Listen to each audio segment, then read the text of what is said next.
Hello दोस्तों, कैसे हो आप लोग। उम्मीद करता हूँ कि आप सब बहुत अच्छे होंगे।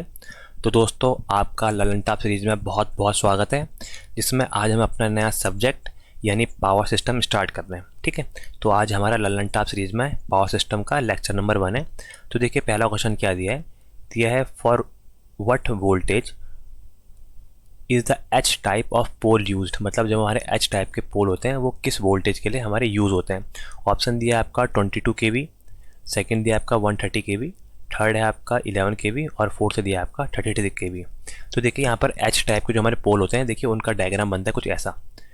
ये देखिए, इसमें एच के लिए हम क्या करते हैं, यहाँ पर दो हमारे पोल लगे रहते हैं ऐसे, ये पहला पोल और दूसरा पोल, और इनके बीच में एक क्रॉस आर्म लगा रहता है ये। तो इस टाइप के जो हमारे कंस्ट्रक्शन होता है उसको हम बोलते हैं एच टाइप का यहाँ पर पोल। ठीक है, यहाँ पर पोल नंबर 1 ये P1 है, पोल 1, और ये पोल 2 है। इसके बीच में क्रॉस आर्म होता है ये। ठीक है, बाकी इसकी जो वोल्टेज होती है वोल्टेज रेंज आपकी एच टाइप की होती है। हमारी वोल्टेज रेंज होती है आपकी 130 kV के आसपास। वोल्टेज रेंज हमारी 130 kV की होती है। 130 किलो वोल्ट तक का इसकी वोल्टेज रेंज होती है। बाकी ये हमारा यूजुअली जो एच टाइप का सब स्टेशन होता है, ये आपने देखा होगा कि हमारे रोड साइड के जो सब स्टेशन है वहाँ पर लगा रहता है। जैसे एच टाइप का ये होता है, इसके ऊपर हम यहाँ पर ट्रांसफार्मर को माउंट करते हैं और इसके जो आपके स्विचिंग प्रोटेक्शन डिवाइस होते हैं वो यहाँ पर आते हैं। जैसे आपने देखा होगा एक ऐसा एच टाइप में हम एक में 4 खंभों वाला भी यूज़ करते हैं। ये देखिए, इसमें इस टाइप को बनाते हैं, 4 खंभे ले लिए और यहाँ पर एक एच ऐसे फॉर्म हो जाता है, एक ऐसे और एक ऐसे। ठीक है, तो यहाँ पर ये जो 4 खंभे हैं इनके बीच में हमारा यहाँ पर बीच में ट्रांसफार्मर आता है और इसके प्रोटेक्टिंग डिवाइस आता है। तो ये टाइप का हमारा होता है पोल माउंटेड सब स्टेशन। इसमें ट्रांसफार्मर होता है और इसके साथ इसके स्विचिंग गियर प्रोटेक्शन डिवाइस होते हैं। जैसे आपके यहाँ पर इंसुलेशन को यहाँ पर बूसिंग्स वगैरह प्रोवाइड करता है। ठीक है, तो एच टाइप की हमारी रेटिंग होती है 230 kV तक का। अगला क्वेश्चन देखते हैं। अगला क्वेश्चन दिया, transmission lines and distribution line can be discriminated by. मतलब ट्रांसमिशन लाइन और डिस्ट्रीब्यूशन लाइन को हम कैसे डिस्क्रिमिनेट करते हैं। ऑप्शन दिया है the size of the conductor के साइज के हिसाब से।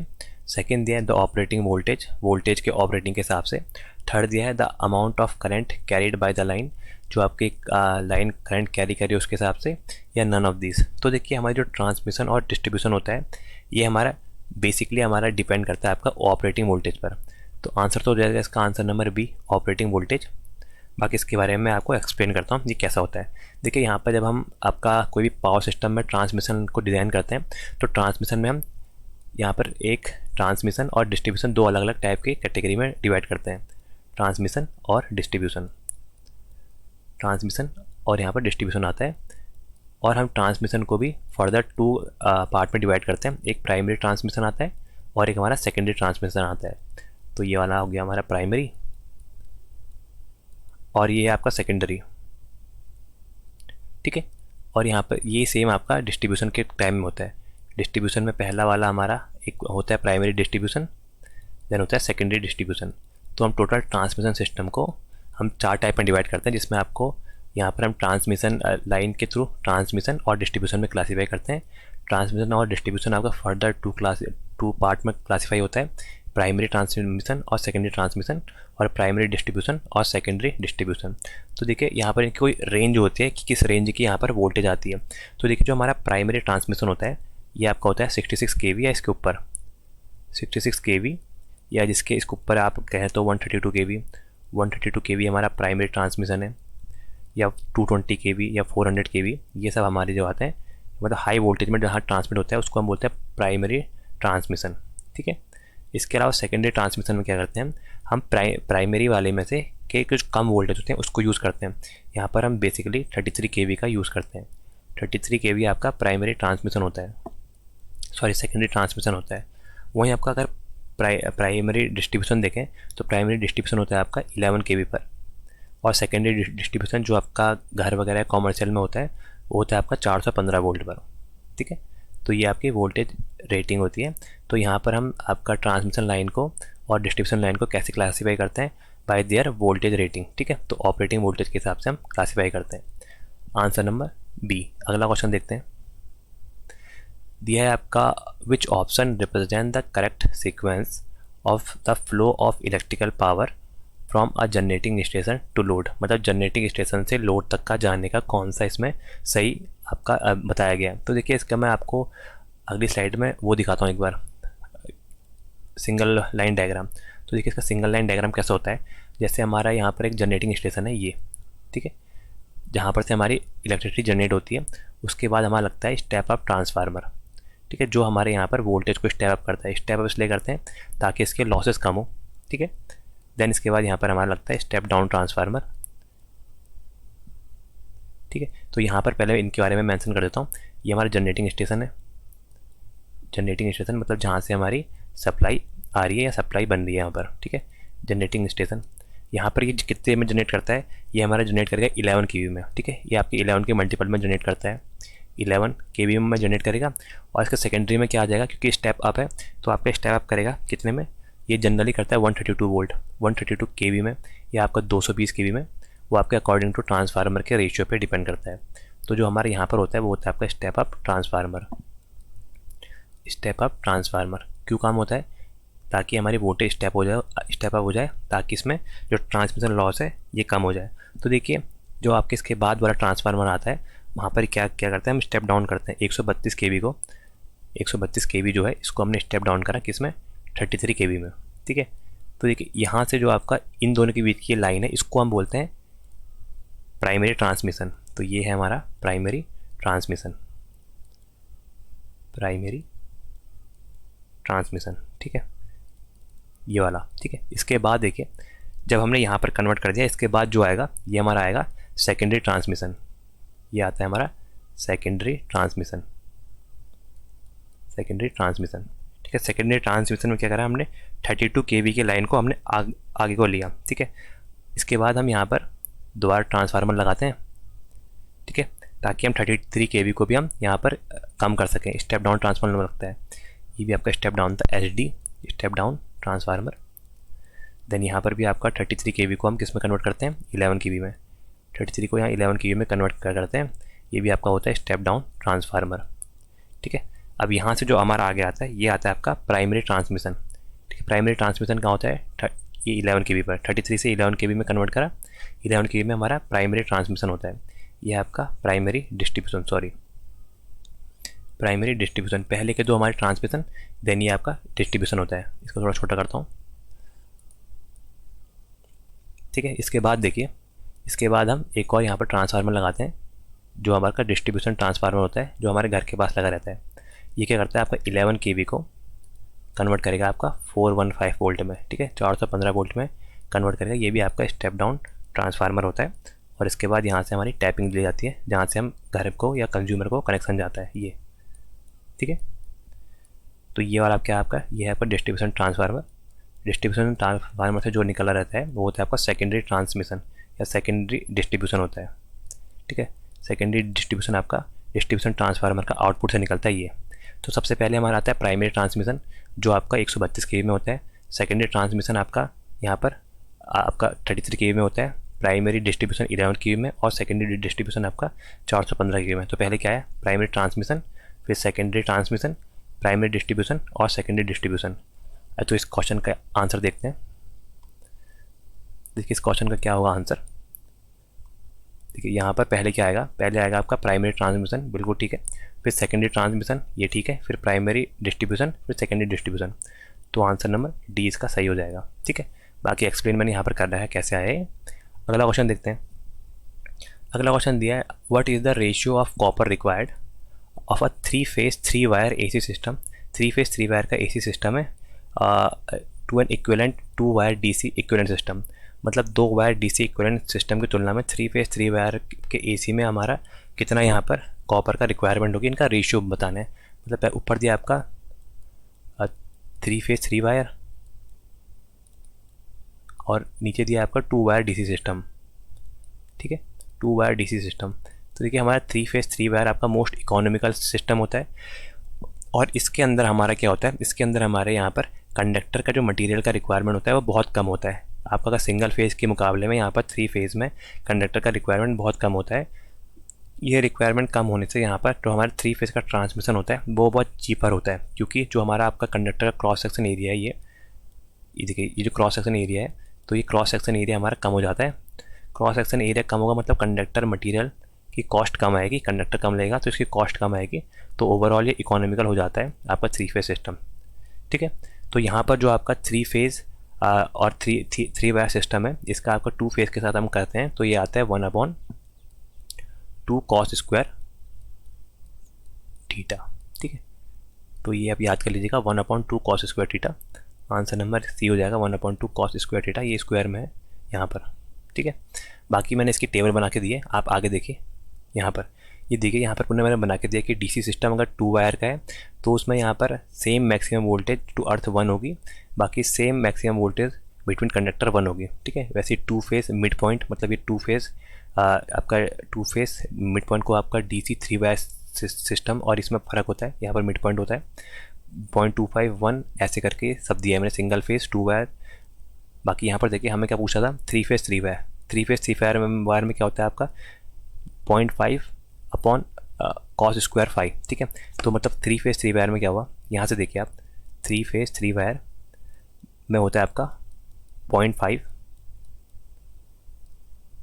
Upon cos square 5। ठीक है, बाकी डीसी 2 वायर सिस्टम में देखिए, डीसी 2 वायर सिस्टम में होता है 1, तो यहाँ से 2 वायर सिस्टम का आ जाएगा 1, तो ये इंटू 1 हो जाएगा। तो यहाँ पर 0.5 को लिखा है इसने 1/2 और नीचे वो आ गया 1/2 कॉस स्क्वायर 5, तो यही आंसर था। देखिए 1/2 कॉस स्क्वायर 5, ये 1/2 कॉस स्क्वायर 5 या 0.5 अपॉन कॉस स्क्वायर 5, वही आंसर दिया है देखिए ये। तो यहाँ पर आप ये टेबल याद कर लीजिएगा, ये आपको पीडीएफ में मिल जाएगी। बाकी ये टेबल को आप याद कर लीजिएगा कहाँ पर कैसे आता है, कभी कभी एक नंबर का क्वेश्चन पूछ लेता है एग्जाम में। अगला क्वेश्चन देखते हैं, दिया transmission line insulator are made of, मतलब ट्रांसमिशन लाइन के जो इंसुलेटर होते हैं वो किसके बने रहते हैं। पहला दिया है पीवीसी पॉलीविनाइल क्लोराइड के, सेकंड है पोर्सलिन, थर्ड दिया है आपका ग्लास, या फोर्थ दिया माइका। तो देखिए जो हमारे ट्रांसमिशन लाइन होते हैं इसमें हम कंडक्टर बनाते हैं पोर्सलिन के। ठीक है, पोर्सलिन क्या होता है हमारा, इसके बारे में थोड़ा बताता हूँ मैं आपको। एक बार किसी एग्ज़ाम में पोर्सलिन का कंपोजिशन पूछा था कि किससे मिलकर बना रहता है। तो देखिए पोर्सलिन जो होता है वो हमारा 3 मटेरियल से मिलकर बना रहता है। सबसे पहले सिलिका, SiLiC सिलिका, सेकेंड होता है हमारा फेल्डस्पेयर, और थर्ड है हमारा क्ले। ये 3 मटेरियल को हम मिलाते हैं तब हमारा पोर्सलिन का मटेरियल का निर्माण होता है। तो यहाँ पर सिलिका को हम मिलाते हैं 20% के आसपास, फील्ड स्पेयर को हम 30%, बाकी क्ले को 50% मिलाते हैं ताकि ये हमारा पोर्सलिन का निर्माण हो जाए। ठीक है, पोर्सलिन हमारे एक इंसुलेटर है जो आपका ट्रांसमिशन लाइन में काम आता है। बाकी इसकी डाइलेक्ट्रिक स्ट्रेंथ बता देता हूँ मैं आपको कितनी होती है। इसकी डाइलेक्ट्रिक स्ट्रेंथ होती है आपकी 4 से लेकर 10 तक का। ठीक है, डाइलेक्ट्रिक स्ट्रेंथ होती है आपकी 4 to 10 kV/mm, किलो वोल्ट पर mm में इसकी डाइलेक्ट्रिक स्ट्रेंथ होती है। ठीक है, बाकी इसके अलावा हम कुछ आपके इंसुलेटर का यूज़ और करते हैं, जैसे एक काम करते हैं पोर्सलिन का, तो मैंने बता दिया पोर्सलिन का इस्तेमाल करते हैं। बाकी एक करते हैं हम टफन्ड ग्लास का, टफन्ड ग्लास का हम ये लोग यूज़ करते हैं, और इसके अलावा सेरेमिक का यूज़ करते हैं हम। सेरेमिक का यूज़ करते हैं किसके लिए, हम यहाँ पर सेरेमिक का यूज़ करते हैं आपके इंसुलेटिंग मटेरियल के लिए। बाकी इंसुलेटिंग मटेरियल की प्रॉपर्टी वगैरह भी आती है, वो मैं आपको चलो नेक्स्ट स्लाइड में बता देता हूँ। तो देखिए इंसुलेटिंग मटेरियल की यहाँ पर प्रॉपर्टी क्या होगी, तो लिख देते हैं प्रॉपर्टीज़ ऑफ इंसुलेटिंग मटेरियल। जो हम इंसुलेटिंग मटेरियल यूज़ करेंगे उसकी प्रॉपर्टी क्या होगी, ये कितने बार एग्जाम में आता है तो उसको मैं बता देता हूँ। इंसुलेटिंग मटेरियल की सबसे पहले उसमें क्या होना चाहिए, मैकेनिकल स्ट्रेंथ हाई होनी चाहिए। मैकेनिकल स्ट्रेंथ हमारी हाई होनी चाहिए, मैकेनिकल स्ट्रेंथ हाई होनी चाहिए। देखिए हाई के लिए ऐसा साइन बना रखा है। सेकंड, रजिस्टिविटी इलेक्ट्रिकल वाली हाई होनी चाहिए आपकी, रजिस्टिविटी शुड बी हाई। ठीक है, अगर ये हाई होगा तो इससे क्या होगा, लीकेज करंट हमारा कम बहेगा, IL की वैल्यू कम होगी क्योंकि R की वैल्यू ज़्यादा है, इससे यहाँ पर लीकेज करंट की वैल्यू कम बहेगी। बाकी इसका रिलेटिव परमिटिविटी हमारी ज़्यादा होनी चाहिए, रिलेटिव परमिटिविटी मतलब εr, रिलेटिव परमिटिव की वैल्यू आपकी ज़्यादा होनी चाहिए। ठीक है, फोर्थ चीज़ होती है इसमें हमारी कि इसका हाई थर्मल एक्सपेंसन होना चाहिए, थर्मल एक्सपेंसन हाई होना चाहिए आपका, थर्मल एक्सपेंसन हाई होना चाहिए। नंबर 5 आता है रजिस्टिविटी जिसको हम रो कहते हैं वो हमारे इस मटेरियल की कम होनी चाहिए। बाकी इसका आपका पंक्चर टू फ्लैश ओवर का रेशियो भी हाई होना चाहिए। वो कभी कभी आता है, कभी कभी नहीं आता है, वो मैं इसको बता देता हूँ आपको। पंक्चर अपॉन फ्लैश ओवर का रेशियो हमारा हाई होना चाहिए। बाकी उसके अलावा ये 5 गुण इसके बहुत इंपॉर्टेंट है, ये 5 प्रॉपर्टी आप याद कर लीजिएगा, ठीक है। अगला क्वेश्चन देखते हैं। दिया है bundled conductor are used for extra high voltage EHV transmission line primarily to reduce. EHV line में हम बंडल कंडक्टर का यूज़ क्यों करते हैं? पहला दिया कोरोना लॉस के लिए, कोरोना लॉस कम करने के लिए। सेकंड दिया आपका सर्ज इम्पीडेंस कम करने के लिए। फिर दिया वोल्टेज ड्रॉप कम करने के लिए, या I2R लॉसेस कम करने के लिए, ठीक है। तो देखिए बंडल्ड कंडक्टर क्या होता है। देखिए बंडल कंडक्टर जैसे हमारे स्टैंडर्ड कंडक्टर है, जैसे एक कंडक्टर ये है, एक कंडक्टर ये है, तो हम यहाँ पर क्या करते हैं 2 या 2 से ज़्यादा कंडक्टर को एक साथ में हम लोग यहाँ पर मिला के एक कंडक्टर बनाते हैं ये। तो देखिए ये पूरा एक ही कंडक्टर हो गया ये। तो यहाँ पर बंडल्ड कंडक्टर में क्या करते हैं हम 2 और मोर स्टैंडर्ड कंडक्टर को हम मिला के एक बंडल बनाते हैं जिसको हम बोलते हैं बंडल्ड कंडक्टर, ठीक है। तो ये आपका एक ही फेज़ का, जैसे R फेज़ है, R फेज़ के ये आपके 3 कंडक्टर है और इनको मिला के हमने एक आपका कंडक्टर बनाया। तो इससे क्या हुआ हमारा, जब हम बंडल्ड कंडक्टर बनाते हैं तो इससे फ़ायदा भी तो होगा कुछ, तभी बना रहे हैं। इससे फ़ायदा होता है हमारा ज्योमेट्रिकल मीन रेडियस, मतलब इनके आपस की रेडियस इनक्रीज हो जाती है। ये देखिए पहले इतनी थी रेडियस, अब इतनी हो जाती है रेडियस। तो यहाँ पर से GMR इनक्रीज हो जाती है। अब GMR इनक्रीज होने से क्या क्या फ़ायदा होता है वो देखिए। पहले इंडक्टेंस का फॉर्मूला हमारे ट्रांसमिशन के केस में क्या होता है, इंडक्टेंस होता है आपका μ0/2π। ये फॉर्मूला आपको याद भी होना चाहिए, ये आप याद भी कर लीजिएगा। μ0/2π ln into GMD geometrical mean distance upon geometrical mean radius GMR, ये हमारा फॉर्मूला होता है, ठीक है। अब यहाँ से देखिए बंडल कंडक्टर का यूज़ करके GMR इंक्रीज़ होगी। GMR इंक्रीज़ हुई तो हमारे इंडक्टेंस की वैल्यू कम हो जाएगी, ठीक है। तो इसका पहला फ़ायदा क्या है, it decreases the inductance of the transmission line. Transmission line का इंडक्टेंस पहला ही कम कर देता है। सेकंड देखिए, सेकंड यहाँ पर कैपेसिटेंस में क्या करेगा, कैपेसिटेंस होता है आपका 2π एप्सिलॉन ln GMD/GMR, GMD/GMR, ठीक है। तो देखिए यहाँ पर GMR इसके भी अपोजिशन में, मतलब ये ऊपर चले जाएगा यहाँ पर, मतलब जैसा हम GMR को वेरी करेंगे वैसे कैपेसिटेंस वेरी करेगा। यहाँ पर बंडल कंडक्टर ला के GMR इंक्रीज़ हो रही है, उसका मतलब है कैपेसिटेंस भी इंक्रीज़ हो रहा है। तो बंडल कंडक्टर से हमारा कैपेसिटेंस इंक्रीज़ हो जाता है।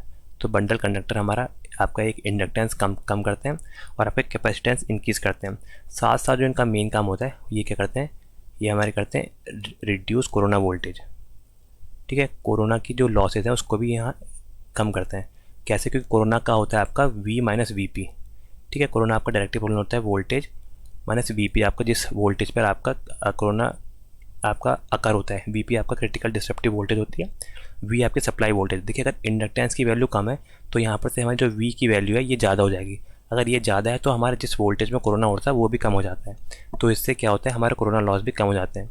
तो यहाँ कोरोना लॉस के बारे में दिया है, तो बंडल कंडक्टर से हमारे कोरोना लॉस भी कम हो जाते हैं, ठीक है।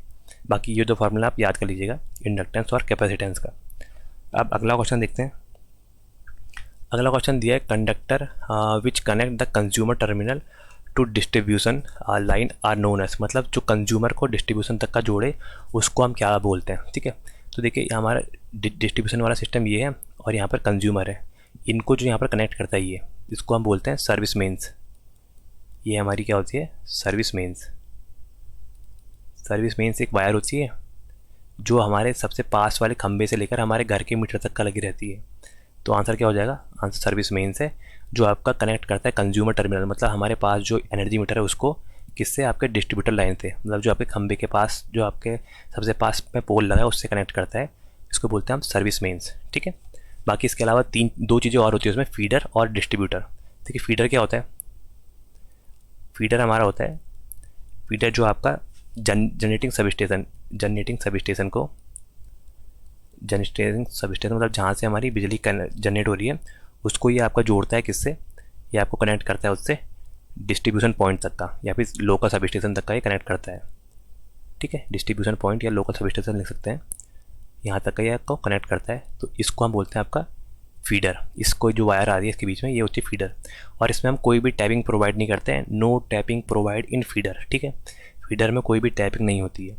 अब अगली चीज़ होती है आपका डिस्ट्रीब्यूटर, ठीक है। तीन चीज़ें होती है, फीडर, डिस्ट्रीब्यूटर और सर्विस मेंस। सर्विस मेंस क्या होता है, जो कंज्यूमर टर्मिनल को डिस्ट्रीब्यूटर लाइन में जोड़े। फीडर क्या होता है, जो आपका जनरेशन स्टेशन जहाँ जनरेट हो रही है वहाँ से आपको जो आपका आगे आगे के सब स्टेशन होता है वहाँ को उसको कनेक्ट करता है। आगे आता है डिस्ट्रीब्यूटर। डिस्ट्रीब्यूटर डिस्ट्रीब्यूटर क्या होता है, ये हमारा आपका डिस्ट्रीब्यूशन ट्रांसफार्मर का आउटपुट होता है। डिस्ट्रीब्यूशन ट्रांसफार्मर का आउटपुट वायर जो आती है उससे हम लोग करते हैं, जैसे आपको 3 फेज़ 4 वायर सिस्टम का हम लोग यहाँ पर यूज़ करते हैं, तो यहाँ पर हम टैपिंग प्रोवाइड करते हैं। तो ये आपका डिस्ट्रीब्यूशन ट्रांसफार्मर डिस्ट्रीब्यूशन प्लांट से आपका घर के पास के खंभे तक का जो पहुँचाता है वो आपकी होती है डिस्ट्रीब्यूटर। ठीक है, पोल सब स्टेशन या लोकल एरिया सब स्टेशन तक का पहुँचाता है वो आपका होता है डिस्ट्रीब्यूटर। ठीक है, तो ये ऐसा हमारा कनेक्शन बनता है पूरा सप्लाई का। पहला जो जहाँ से जनरेट हो रही है, जनरेट से जो आपके डिस्ट्रीब्यूशन ट्रांसफार्मर तक का आ रही है, जहाँ पर आपके एरिया के ट्रांसमिशन है वहाँ तक का आ रही है, उसको फीडर बोलते हैं। फीडर से डिस्ट्रीब्यूटर तक का जो जा रही है उसको आप बोलते हैं डिस्ट्रीब्यूशन ट्रांसफार्मर तक का जो जा रही है उसको बोलते हैं डिस्ट्रीब्यूटर। और डिस्ट्रीब्यूशन लाइन से जो कंज्यूमर तक का आ रही है वो होती है आपकी सर्विस मेंस। ठीक है, 3 टाइप की इसमें लाइन होती है। यहाँ पर हम फीडर में कोई भी टैपिंग नहीं देते हैं, जबकि आपका यहाँ पर आपका डिस्ट्रीब्यूटर में हम टैपिंग प्रोवाइड करते हैं।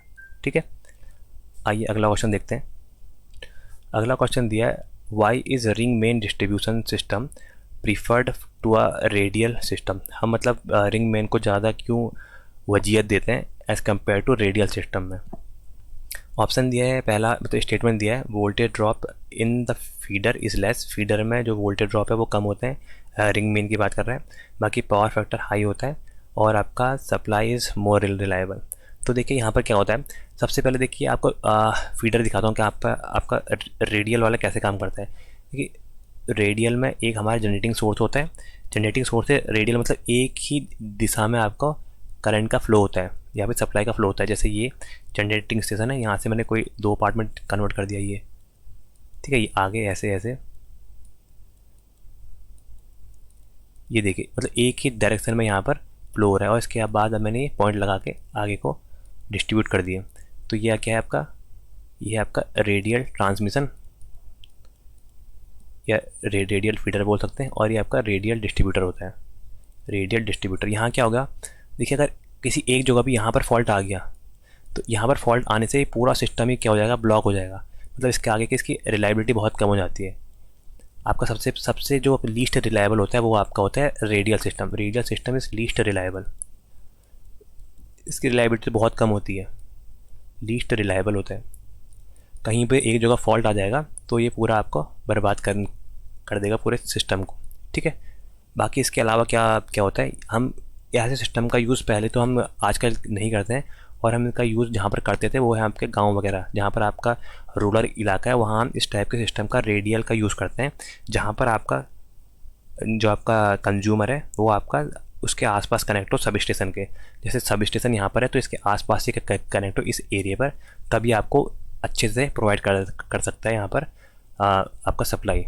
लेकिन देखिए यहाँ पर जो रिंग होता है, रिंग में कैसा करते हैं हम, रिंग में हम यहाँ पर हर एक डिस्ट्रीब्यूटर के लिए 2-2 फीडर होते हैं। जैसे आपका एक डिस्ट्रीब्यूटर ये है, ऐसे बनाते हैं। ठीक है, तो यहाँ पर देखिए जैसे यहाँ से सप्लाई आ रही है ए पॉइंट से, बाकी यहाँ से जा रही है, यहाँ से जा रही है, यहाँ से और यहाँ से।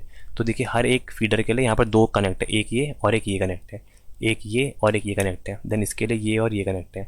तो यहाँ पर क्या होता है, एक रिंग टाइप के आकार बनता है क्योंकि आपस में इंटरकनेक्ट होते हैं। आपका हर एक फीडर आपके हर एक आपका ट्रांसफार्मर डिस्ट्रीब्यूशन ट्रांसफार्मर 2 फीडर से कनेक्ट होता है। यहाँ पर ये देखिए ये जो है ये इससे भी कनेक्ट है और इससे भी कनेक्ट है। अगर एक में फॉल्ट आ भी जाए तो हम दूसरे के थ्रू यहाँ पर उसको सप्लाई को मेंटेन कर सकते हैं। तो रिंग की खासियत क्या होती है, जो रिंग सिस्टम है सबसे पहले तो उसकी रिलायबिलिटी अच्छी होती है, ये सिस्टम रिलायबल होता है, रिलायबिलिटी हाई होती है एज़ कम्पेयर टू किससे, एज़ कम्पेयर टू आपके रेडियल से इसकी रिलायबिलिटी हाई होती है। और देखिए जैसे वोल्टेज ड्रॉप यहाँ पर ज़्यादा होता है इस टाइप में, क्योंकि देखिए यहाँ पर एक ही साइड में आपकी करंट जा रही है, तो इसलिए यहाँ पर हर जगह का वोल्टेज ड्रॉप यहाँ पर ज़्यादा होता है। तो इस केस में आपका रेडियल में वोल्टेज ड्रॉप बहुत ज़्यादा होता है और लास्ट कंज्यूमर तक का पहुँचने तक का वहाँ पर लाइट की जो सप्लाई है वो बहुत कम हो जाती है, क्योंकि वोल्टेज ड्रॉप इतना हाई होता है कि लास्ट वाले आपके कंज्यूमर को कभी कभी ऐसा होता है कि उसका डिम आउट हो जाता है या फिर ब्लैक आउट हो जाता है उस जगह। लेकिन इस जो आपका रिंग मेन सप्लाई है, यहाँ पर रिंग मेन सप्लाई में आपके वोल्टेज ड्रॉप यहाँ पर मिनिमाइज़ होते हैं, बहुत कम वोल्टेज ड्रॉप होते हैं, ताकि यहाँ पर वोल्टेज रेगुलेशन बेटर होता है। तो रिंग सप्लाई आपका बेटर वोल्टेज रेगुलेशन प्रोवाइड करती है। ठीक है। तो आंसर क्या हो जाएगा, आंसर हो जाएगा इसका लेस ड्रॉप इन फीडर। ठीक है, बिल्कुल सही है। बाकी पावर फैक्टर इज़ हायर, नहीं पावर फैक्टर हाई नहीं होता है। आपका सप्लाई इज़ मोर रिलायबल, बिल्कुल ठीक है, सप्लाई रिलायबल होती है। तो आंसर नंबर पहला और दूसरा, आंसर नंबर इसका हो जाएगा ए। अगला क्वेश्चन देखते हैं, दिया है what which of the following is not true for the high voltage DC transmission. High voltage DC transmission के लिए कौन सा सही नहीं है ये बताना है। दिया it is free from skin effect, बिल्कुल ठीक है, इसमें स्किन इफेक्ट नहीं होता है, तो ये तो क्या ठीक है। बाकी दिया है इट इज़ सिंक्रोनाइज डिफ़िकल्टी, यही गलत हो जाएगा, ये आसानी से सिंक्रोनाइज हो जाता है, तो ये आपका नॉट ट्रू, यही आपका नॉट ट्रू है। बाकी it free from dielectric losses, बिल्कुल ठीक है, ये भी ठीक दिया है। बाकी इट रिक्वायर टू कंडक्टर, ये भी ठीक है। ठीक है, इसके बारे में आपको बता भी देता हूँ ये क्या होता है। आपका डीसी ट्रांसमिशन सिस्टम, आजकल हम इसका यूज़ कर रहे हैं, डीसी ट्रांसमिशन का सिस्टम आपके लॉन्ग डिस्टेंस के लिए, ठीक है, लॉन्ग डिस्टेंस पावर ट्रांसमिशन के लिए हम इसका यूज़ करते हैं। शॉर्ट डिस्टेंस के लिए इसे नहीं करते, क्योंकि इसका कन्वर्टर और इन्वर्टर सबस्टेशन का यूज़ होता है, जो आपका बहुत कॉस्टली होता है। ठीक है, बाकी इसमें हमें क्या चाहिए, हमें इसमें 2 कंडक्टर की रिक्वायर होती है डीसी के लिए, एक पॉजिटिव एक नेगेटिव, तो 2 कंडक्टर हमें चाहिए। और इसमें आपका कोई भी आपका लिखो नो इंडक्टेंस, कोई भी इंडक्टेंस फॉर्म नहीं होता, कोई भी आपका कैपेसिटेंस फॉर्म नहीं होता, कोई भी फेज डिफरेंस नहीं होता, इसमें कोई फेजों के बीच में कोई फेज डिफरेंस क्रिएट नहीं होता, और कोई भी यहाँ पर सर्ज वोल्टेज जैसी चीज़ें नहीं आती है। ठीक है, सर्ज इसमें नहीं होती है। देखिए, क्योंकि इंडक्टेंस नहीं है, कैपेसिटेंस नहीं है, फेज डिफरेंस नहीं है। इंडक्टेंस कैपेसिटेंस क्या होता है हमारे एक्सएल और एक्सी, जो आपके यहाँ पर लॉसेस कराते हैं, तो यहाँ पर लॉसेस कम होंगे, जिसके कारण यहाँ पर वोल्टेज ड्रॉप इसका क्या हो जाएगा, कम हो जाएगा। वोल्टेज ड्रॉप बहुत मिनिमम होता है इसका। वोल्टेज ड्रॉप अगर कम होगा तो इससे क्या फ़ायदा होगा, वोल्टेज ड्रॉप कम है तो हमारा वोल्टेज रेगुलेशन अच्छा होगा। ठीक है, मतलब नो लोड से फुल लोड वोल्टेज आपके करीबन कांस्टेंट रहती है इस केस में। बाकी यहाँ पर स्किन इफेक्ट का कोई असर नहीं पड़ता, क्योंकि यहाँ पर इंडक्टेंस की वैल्यू नहीं होती है, जिसके कारण यहाँ पर स्किन इफेक्ट नहीं होता है। बाकी फ्रिक्वेंसी भी इसमें 0 होती है इसके लिए, इस केस के लिए, तो यहाँ पर no skin effect occurs in आपका डीसी ट्रांसमिशन लाइन। बाकी यहाँ पर आपके अगर हम हाई वोल्टेज में यूज़ कर रहे हैं तो इसमें हाई वोल्टेज में आपके डाइलेक्ट्रिक लॉस भी 0 होते हैं। इन high voltage dielectric losses is also 0। ठीक है, बाकी इसकी स्टेबिलिटी भी अच्छी होती है, ये हाईली स्टेबल होता है। बाकी एक चीज़ और थी, यहाँ पर लिखता हूँ, कोरोना लॉस भी इसमें कम होते हैं, कोरोना लॉस कम लेस होते हैं, क्योंकि यहाँ पर कोरोना लॉस फ्रिक्वेंसी के प्रोपोर्शनल होते हैं। फ्रिक्वेंसी f+25 होता है, इसके प्रोपोर्शनल हमारे कोरोना लॉस होते हैं सी, पीसी लिखते हैं कोरोना लॉस को, PC directly proportional to f+25। यहाँ पर फ्रिक्वेंसी की वैल्यू 0 होती है डीसी के केस में, तो कोरोना लॉस सिर्फ एक कांस्टेंट 25 के इक्वल होते हैं, जिसके कारण यहाँ कोरोना लॉस भी कम होते हैं। तो ये सब एडवांटेज हमारे डीसी के होते हैं और ईजिली सिंक्रोनाइज हो जाते हैं, तो यही आपका ट्रू नहीं है, बाकी सब इसके एडवांटेज ही दिए।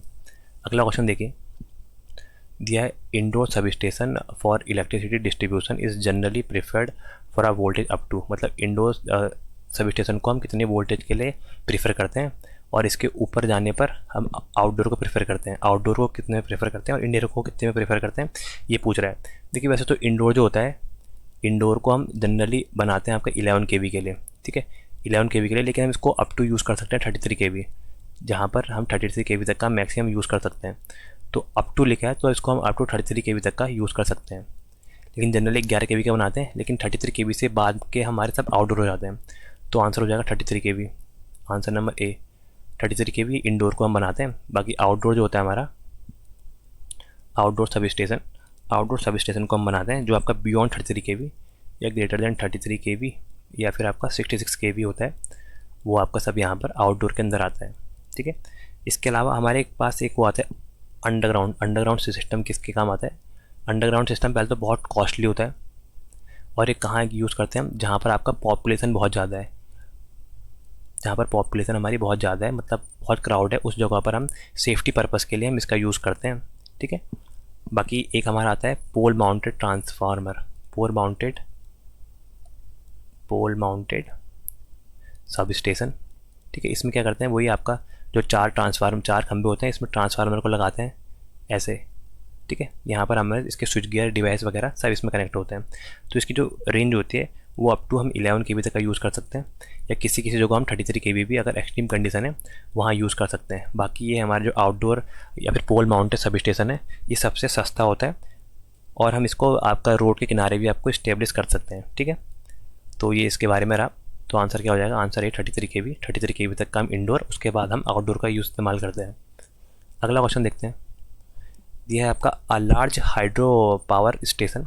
एक हमारा large hydro power station has a head of 324 metre का हेड है and an average flow of 1370 metre cube per second. बोला कि आपका the available hydraulic power from the station. तो हमें पावर बतानी हाइड्रोलिक स्टेशन की। तो देखिए ये एक सिर्फ फार्मूले पर बेस है और फार्मूला है आपका बर्नौली इक्वेशन के हिसाब से, जो आपके पानी को कन्वर्ट करती है पावर में। तो फार्मूला आपका बर्नौली प्रिंसिपल के हिसाब से, बर्नौलीज इक्वेशन, बर्नौली इक्वेशन हम यूज़ करते हैं पावर निकालने के लिए। तो वो क्या होती है, पावर हमारी इस केस में आती है हाइड्रो पावर प्लांट में, ये आप याद कर लीजिएगा, ये आती है आपकी 9.81 इंटू 10⁻⁻3। 9.81 आपके स्मॉल जी की वैल्यू है, ये 1 है।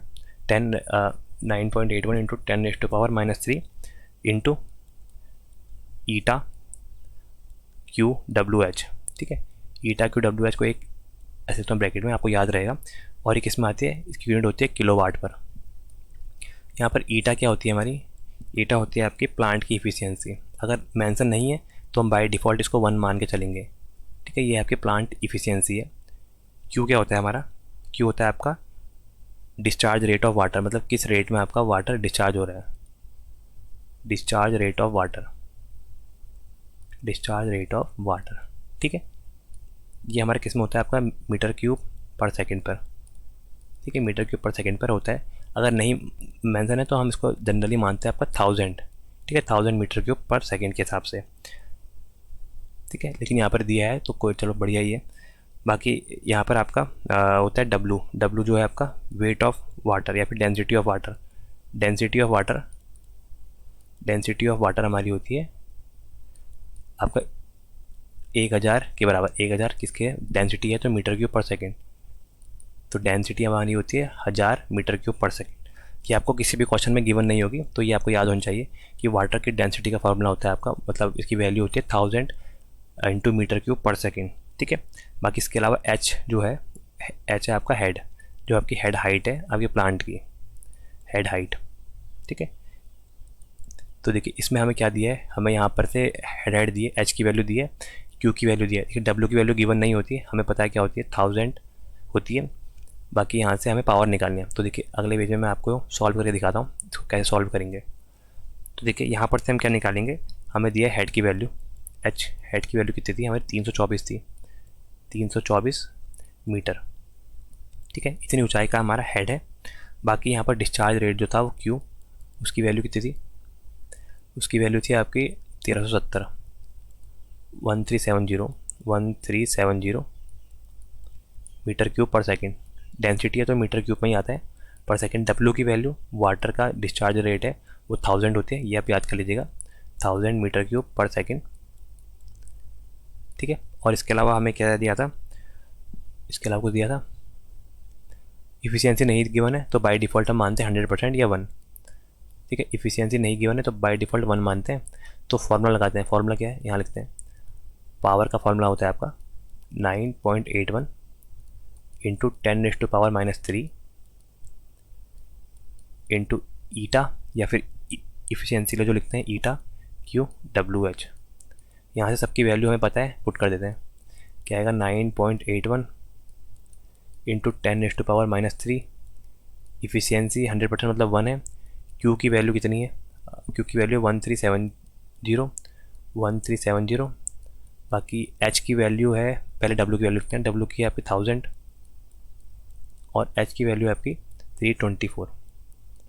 ठीक है, यहाँ से देखिए इसको हम सॉल्व करेंगे तो हमारा ये क्या आ जाएगा 4.35 गीगाहर्ट्ज़, मतलब 10⁻6 आ रही है, उसको मैंने यहाँ पर गीगा में लिख दिया। तो पावर आई है हमारी 4.35 gigahertz, 4.35 gigahertz, answer number A. ठीक है, अगला क्वेश्चन देखते हैं। अगला क्वेश्चन दिया है मैच लिस्ट 1 हाइड्रोलिक प्लांट के कंपोनेंट है, मतलब हाइड्रो पावर प्लांट के कंपोनेंट है, और लिस्ट 2 में उसका फीचर दिया है। Select the correct option, correct answer using the code list. Code दिए है उसके हिसाब से हमें आंसर बताना है। पहला दिया है Kaplan turbine, Francis turbine, Pelton और सर्ज टैंक।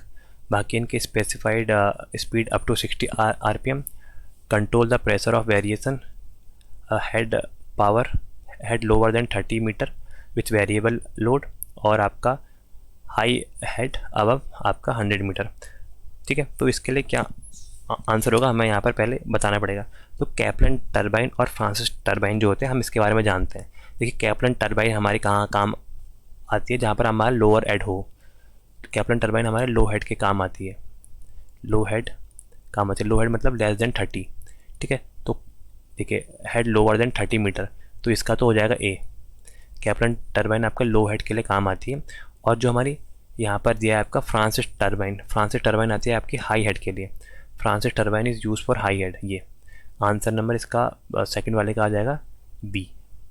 इसका ए लिखते हैं, ये बी आ जाएगा। तो तीसरे का ए,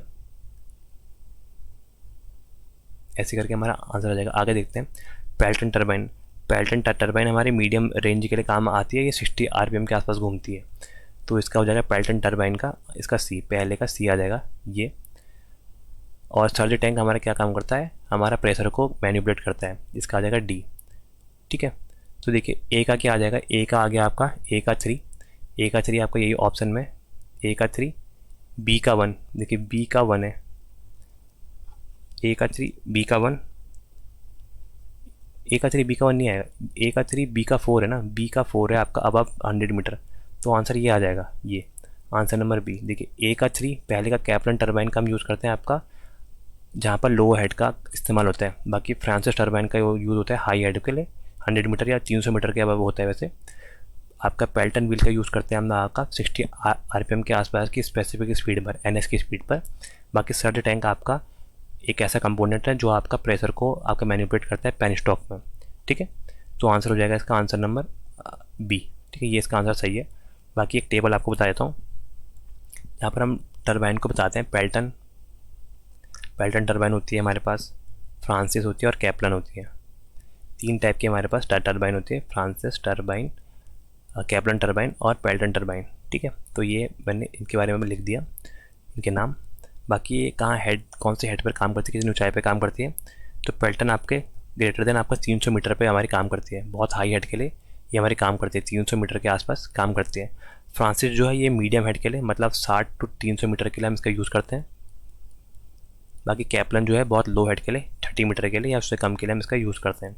बाकी स्पीड जो होती है इनकी NS, ये आपका 10 से 60 RPM में घूमती है, इसकी स्पीड कम होती है। इसका हेड हाई है तो इसकी स्पीड कम होगी, इसका मीडियम हेड है तो इसकी मीडियम स्पीड होगी। 600 से लेकर 300 RPM के आसपास इसकी स्पीड होती है। और आपकी कैप्लन आपके बहुत तेज़ी स्पीड में घूमती है, ग्रेटर देन 300 RPM इसकी स्पीड होती है। ठीक है, तो ये इसके बारे में रहा, ये भी आप टेबल याद कर लीजिएगा। बाकी जो आपका यहाँ पर सर्ज टैंक दिया है, देखिए यहाँ पर हम जैसे हमारा पावर प्लांट होता है तो यहाँ पर डैम है। ठीक है, ये हमारा डैम है, डैम में हमारा पानी स्टोर होता है। यहाँ से हमारा एक ये पाइप आता है, इसको बोलते हैं पेनस्टॉक। पेनस्टॉक के प्रेशर को कंट्रोल करने के लिए हम लोग क्या लगाते हैं, यहाँ पर एक वाल्व लगाते हैं। ठीक है, ये हमारा वाल्व होता है और इसके बाद हमारे यहाँ पर टरबाइन कनेक्ट होती है ये। ठीक है, तो यहाँ पर एक हमारा आता है सर्ज टैंक। सर्ज टैंक क्या होता है, सर्ज टैंक हमारा यहाँ पर से पानी ले भी सकता है ऊपर को, और जब ज़रूरत पड़े तो पानी दे भी सकता है। मतलब ये आपका पेनस्टॉक के प्रेशर को आपका मैनेज करता है। तो क्या होगा, कंट्रोल द प्रेशर वेरिएशन, जो प्रेशर में वेरिएशन होता है उसको कंट्रोल करने के लिए हम यहाँ पर सर्ज टैंक लगाते हैं आपके पेनस्टॉक पर।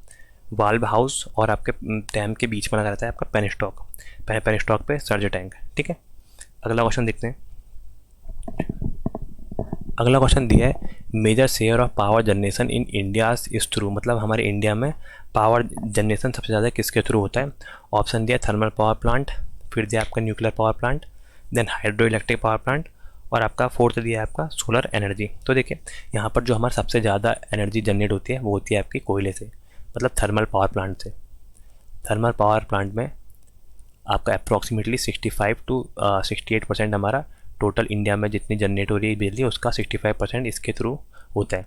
बाकी इसका मेन काम आपका कोयले को जला के यहाँ पर स्टीम में कन्वर्ट करना, देन स्टीम से आपके टरबाइन घुमाना और आपके उससे अल्टरनेटर को कनेक्ट करके इलेक्ट्रिसिटी जनरेट करना, देन इलेक्ट्रिकल एनर्जी। ठीक है, ये इसका प्रोसेस होती है। इसमें आपका जो एक हमारा देश का सबसे बड़ा थर्मल जो पावर प्लांट है वो आपका विंध्याचल थर्मल पावर प्लांट है, ठीक है। आ तो नहीं सकता लेकिन फिर भी आपको याद होना चाहिए, Vindhyachal thermal power plant, TPP लिखता हूँ, थर्मल पावर प्लांट है। ये आपका देश का बिगेस्ट जनरेटिंग कैपेसिटी का आपका थर्मल पावर प्लांट है और ये आपका एनटीपीसी इसको ऑपरेट करता है। बाकी ये है कहाँ पर, ये है आपका मध्य प्रदेश पर, एमपी के जिले पर है, एमपी राज्य पर है Vindhyachal thermal power plant operated by NTPC, और ये इंडिया का बिगेस्ट पावर प्लांट है, ठीक है। अगला क्वेश्चन देखते हैं। दिया है a diesel power station spend 0.25 kilogram per kilowatt fuel if the calorific value CV की वैल्यू दी है आपकी 10,000 किलो कैलोरी पर किलोग्राम।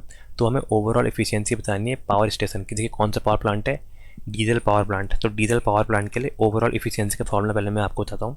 एफिशिएंसी ओवरऑल लिखता हूँ, ओवरऑल एफिशिएंसी जो होती है वो होती है हमारी 1/mf इंटू कैलोरीफिक वैल्यू को सीबी लिखता हूँ, सीबी से समझ जाओगे कैलोरीफिक वैल्यू इंटू 100। तो ये इसका फॉर्मूला होता है 1/mv इंटू सी वी, जहाँ एम है आपका mass flow rate of fuel, ये जो आपको दिया है एम एफ को बोलते हैं, लिख देता हैं कभी काम आएगा, mass flow rate of fuel, ठीक है, mass flow rate of fuel. और आपका सी वी है कैलोरीफिक वैल्यू,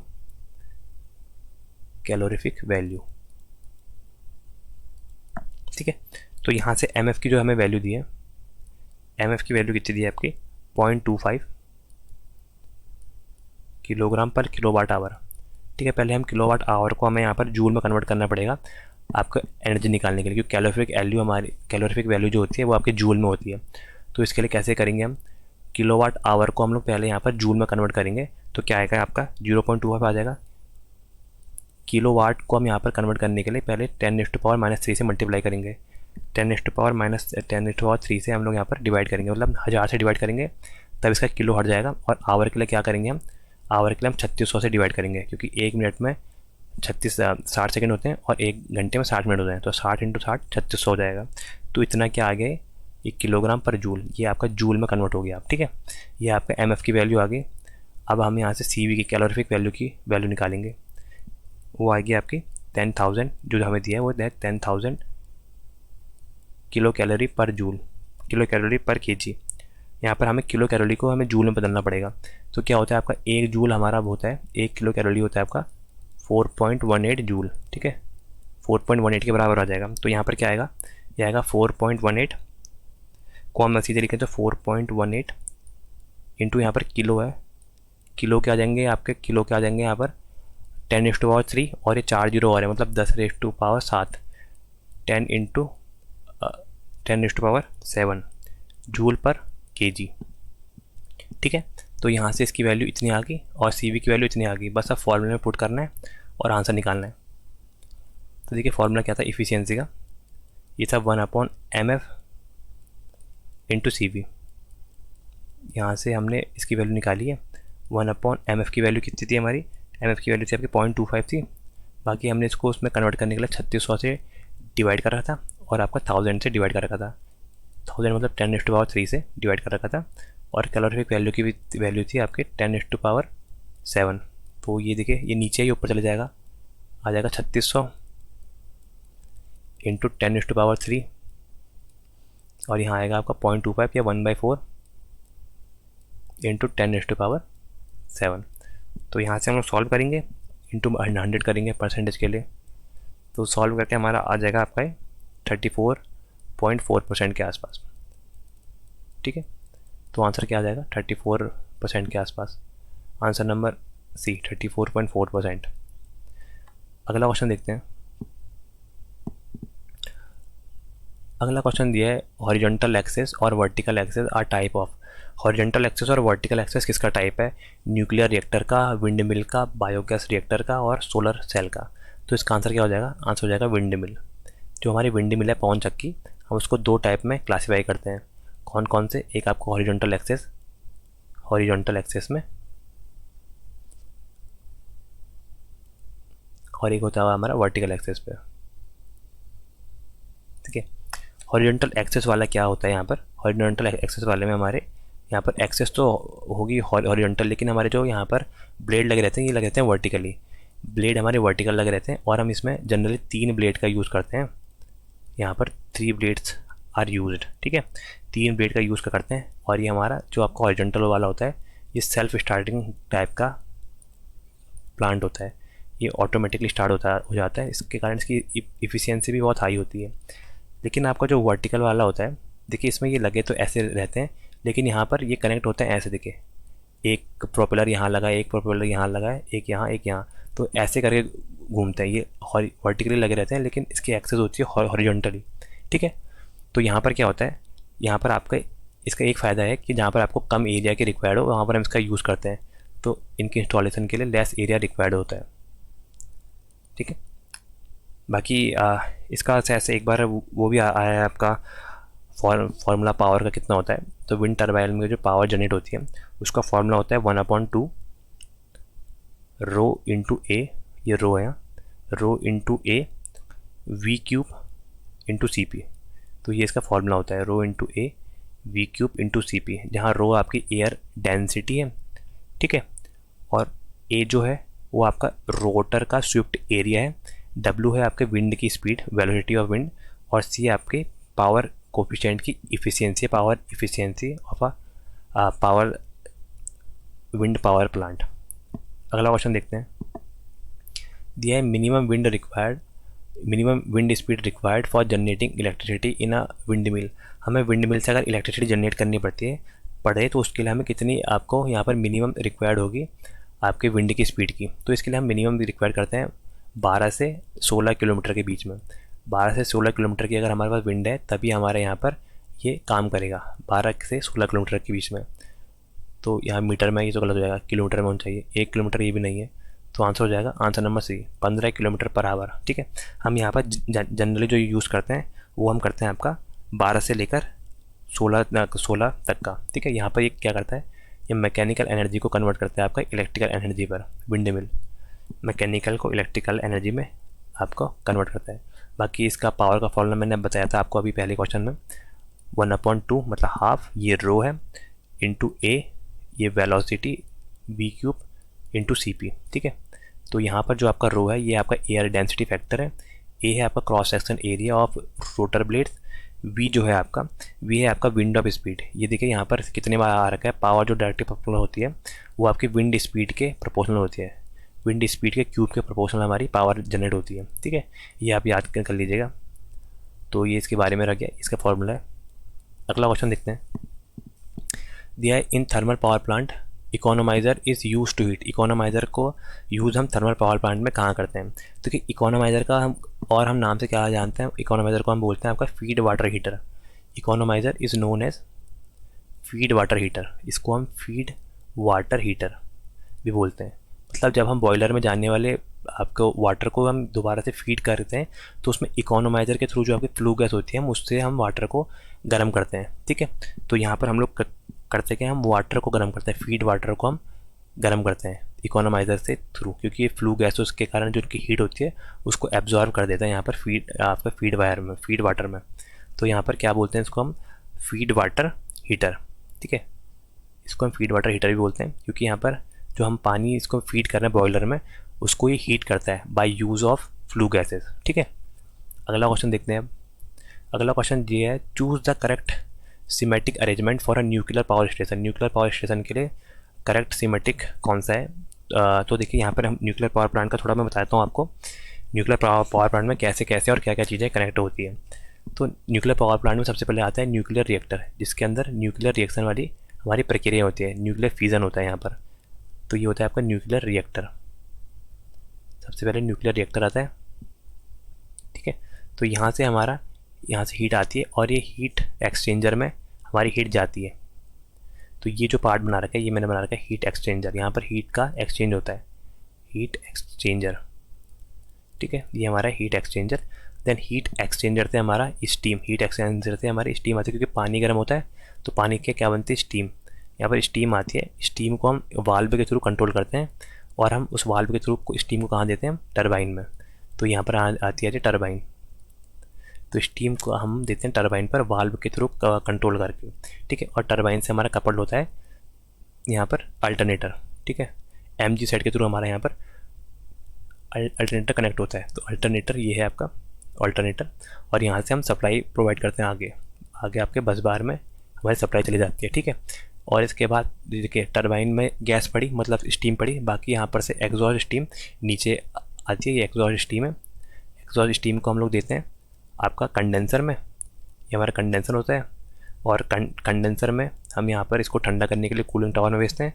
कूलिंग टावर से हम यहाँ पर सेंट्रीफ्यूगल पंप के थ्रू यहाँ पर कंडेंसर में भेजते हैं, और यही पानी को हम ठंडा होकर वापस से मतलब दोबारा से यहाँ पर आपका बॉयलर के अंदर फीड करते हैं। आपका हीट एक्सचेंजर में जो पानी होता है उसमें हम दोबारा भेजते हैं। तो देखिए सबसे पहला इक्विपमेंट क्या है, इसमें न्यूक्लियर रिएक्टर आया। न्यूक्लियर रिएक्टर के बाद इसमें आता है हमारा हीट एक्सचेंजर, जहाँ से हीट एक्सचेंज होती है, देन हीट कन्वर्ट होती है स्टीम में। स्टीम को हम देते हैं टरबाइन में, देन टरबाइन को हम देते हैं अल्टरनेटर में, और अल्टरनेटर से हमारी यहाँ पर से बस बार कनेक्ट होती है और सप्लाई हमारी जनरेट होती है।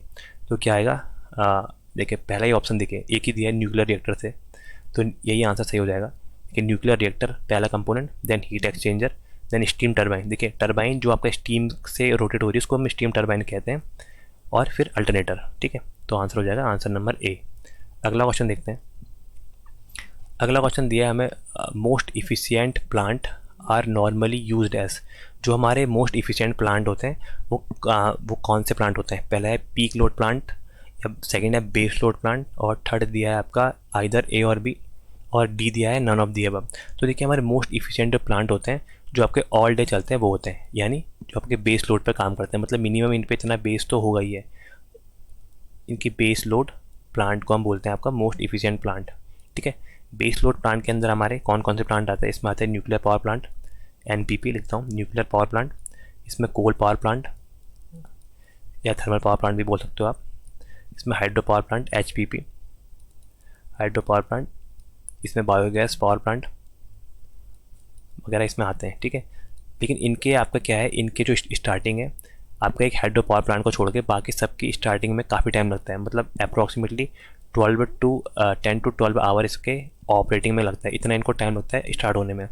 लेकिन जो हमारे पीक लोड है, पीक लोड क्या होता है, जब हमारे डेली आपके लोड के फ्लक्चुएसन होते हैं या सीजनल हमारे जब यहाँ पर डिमांड बढ़ जाती है सप्लाई की, तब हम पीक लोड जो आपके पावर प्लांट है उसका यूज़ करते हैं। पीक लोड पावर प्लांट हमारे जल्दी स्टार्ट हो जाते हैं और जल्दी बंद भी हो जाते हैं, ठीक है। इसके अंदर क्या आता है आपका डीजल पावर प्लांट, ठीक है। डीजल पावर प्लांट हमारा इसका पहला एग्जांपल है और मोस्ट इंपॉर्टेंट एग्जांपल यही है। इसके अलावा हम लोग यहाँ पर गैस पावर प्लांट का यूज़ करते हैं, गैस पावर प्लांट का यूज़ करते हैं। देन सोलर वगैरह भी इसके अंदर ही आते हैं, सोलर जो आपके कन्वेंशनल एनर्जी वाले हैं, नॉन कन्वेंशनल के।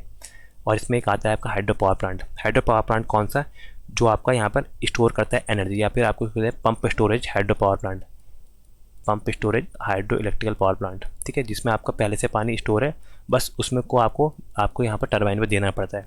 तो लेकिन इनकी इफ़िशियंसी कम होती है क्योंकि ये पीक लोड पर काम करते हैं, तभी काम करते हैं जब आपको हमें ज़रूरत होती है। लेकिन बेस लोड के आपके थ्रू आउट द यहाँ पर काम करते हैं। तो आंसर क्या हो जाएगा, base load power plant are more efficient, ठीक है। अगला क्वेश्चन देखते हैं। अगला क्वेश्चन हमें दिया है, which of the following is an conventional source of energy.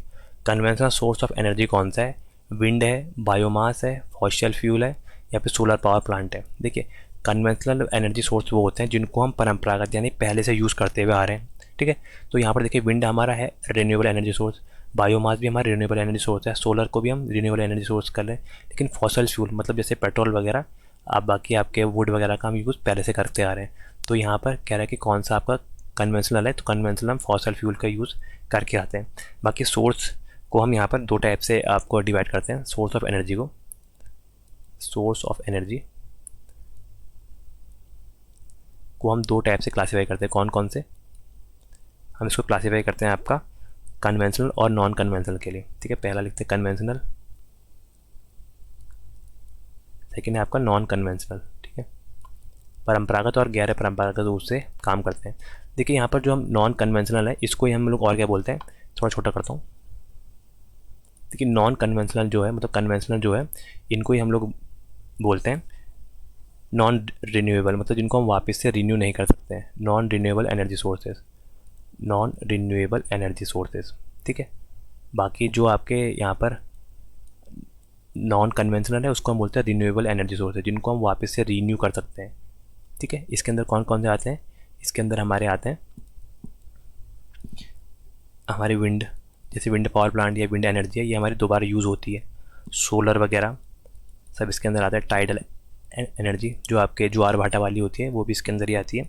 बाकी मैग्नेटो हाइड्रो डायनमो MHD, ये आजकल नया चल रहा है, इसके थ्रू भी हमारा ये आपके कन्वेंशनल के आपके नॉन कन्वेंशनल के अंदर आता है रिन्यूएबल एनर्जी। ये क्या करता है, आपका जो आपके आपके जो अर्थ की कोर है उसके अंदर के मैग्नेट से हीट को जनरेट करके यहाँ पर इलेक्ट्रिसिटी को पैदा करता है। ठीक है, बाकी आपके कन्वेंशनल को हम नॉन रिन्यूएबल बोलते हैं, जिसको हम वापस यूज़ नहीं कर सकते।